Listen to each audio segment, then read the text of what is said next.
Effectivement, Vincent, je suis au sein de l'élevage d'Ivray, à Nocelles, où vivent ici une soixantaine de chevaux de race selle français ou anglo-arabe. Ce sont de futurs chevaux de sport qui vont être destinés soit à des professionnels, soit à des amateurs. En fait, ils vont naître ici et pendant les premières années de leur vie, Stéphane, l'éleveur, va déterminer leurs aptitudes et performances sportives. Alors au départ, vous n'avez pas forcément une 60 chevaux. Comment ça a commencé tout ça? Ça a commencé tout timidement avec une ou deux poulinières. Et puis petit à petit, la passion a pris le pas et puis on a augmenté le cheptel et pour arriver aujourd'hui à une soixantaine de bêtes. Après 20 ans d'élevage. Alors, derrière nous, sont en train de travailler. Présentez-moi l'équipe là qui travaille. Donc Étienne, qui est le cavalier maison et qui est sur une séance de débourrage. Donc là, vous voyez, il est en train de désensibiliser Floride, donc, là, dans l'optique de lui monter dessus après. La désensibilisation, c'est quoi en fait? Avec le bâton, qu'est-ce qu'il faisait finalement?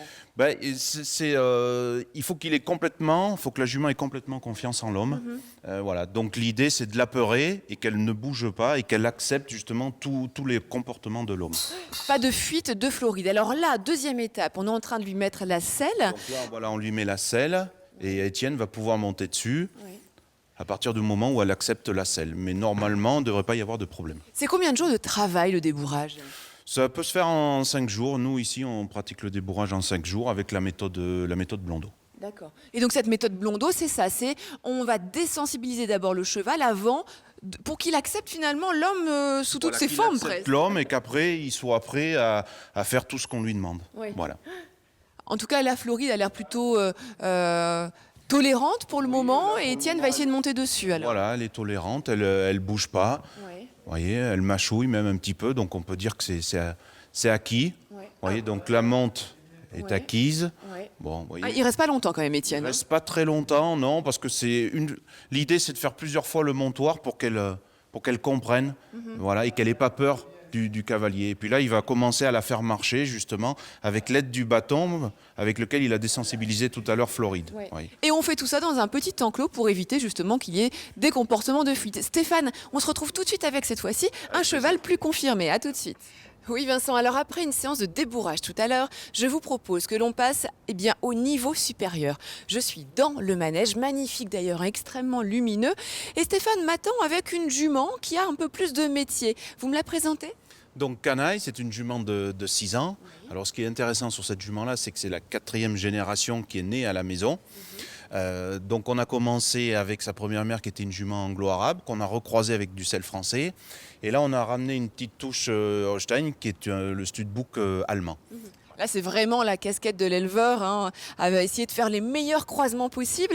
L'autre casquette de l'éleveur, c'est de pouvoir juger des aptitudes du cheval. Là, Étienne vient de partir avec Canaille. On va essayer de voir finalement si c'est une jument qui saute bien.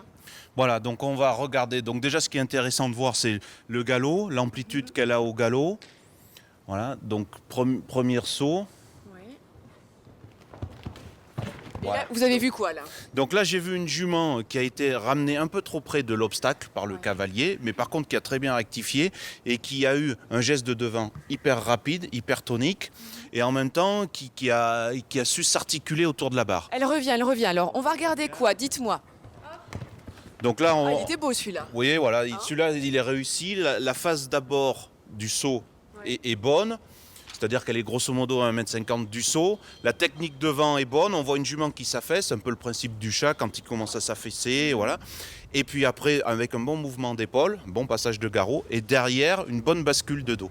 Et l'occasion peut-être de passer au niveau supérieur. Je vois Manon qui est en train d'augmenter la taille de l'obstacle parce que c'est une jument qui va sauter quoi comme hauteur? C'est une jument qu'on destine aux épreuves internationales et qui devrait sauter les 1,50 m, voire plus. Mais après c'est en pratiquant qu'on va voir comment elle se comporte.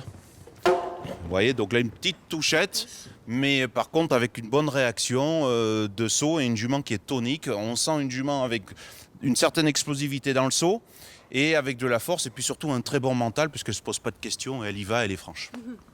Apparemment, c'est une bonne naissance, une bonne future championne de l'élevage de Stéphane ici. Bravo Canaille, très beau saut.